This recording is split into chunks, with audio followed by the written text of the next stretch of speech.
অবশেষে হাইকোর্টের রায়ে জনসমাবেশ করার মাঠ পেল সিপিআইএম মালদা জেলা কমিটি। মালদা শহরের বৃন্দাবনী ময়দানের পরিবর্তে মালদা কলেজ মাঠে সমাবেশ করার জন্য মাঠ দেওয়ার নির্দেশ দিলেন হাইকোর্টের বিচারপতি। ফলে শনিবার 24শে জানুয়ারি বেলা 12টা থেকে 4টার সময়সীমার মধ্যে মালদা কলেজ মাঠে জনসমাবেশ করবে সিপিআইএম মালদা জেলা কমিটি। শুক্রবার সাংবাদিক সম্মেলন করে এমনটাই জানান দিলেন সিপিআইএম মালদা জেলা সম্পাদক কৌশিক মিশ্র।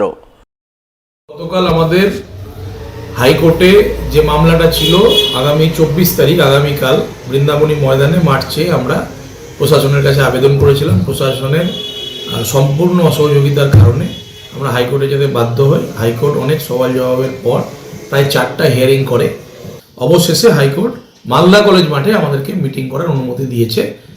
প্রিন্সিপালকে রিকোয়েস্ট করেছে যেন বেলা 12টা থেকে 4টা পর্যন্ত আমাদেরকে মিটিং করার অনুমতি দেওয়া হয়, মানে মিটিং করতে দেওয়া হয়। পুলিশকে নির্দেশ দিয়েছে যেন ল অ্যান্ড অর্ডারের কোনো সমস্যা না হয়। এসডিও ডিএমকেও সেইটা দেখে নিতে বলেছে এবং সেটা আমরা হাইকোর্টের ওয়েবসাইটে পাওয়ার পরে আমরা গতকাল মালদা কলেজের প্রিন্সিপালের হাতে সেটা দিয়ে এসেছি এবং ডিএম এসপি আইসি তাদেরকেও আমরা মেল করে দিয়েছি। প্রশাসনের সমস্ত আধিকারিক এবং মালদা কলেজ ইতিমধ্যে জানে। আপনাদের সংবাদ মাধ্যমের দ্বারা আমরা এটা বলতে চাইছি যে মালদা কলেজ ময়দানে যখন মহামান্য হাইকোর্ট অর্ডার দিয়েছে সেখানেই আমরা মিটিংটা করব। যদিও বৃন্দাবনী মাঠ না পাওয়া নিয়ে আমরা যথেষ্ট ক্ষোভ প্রকাশ করছি।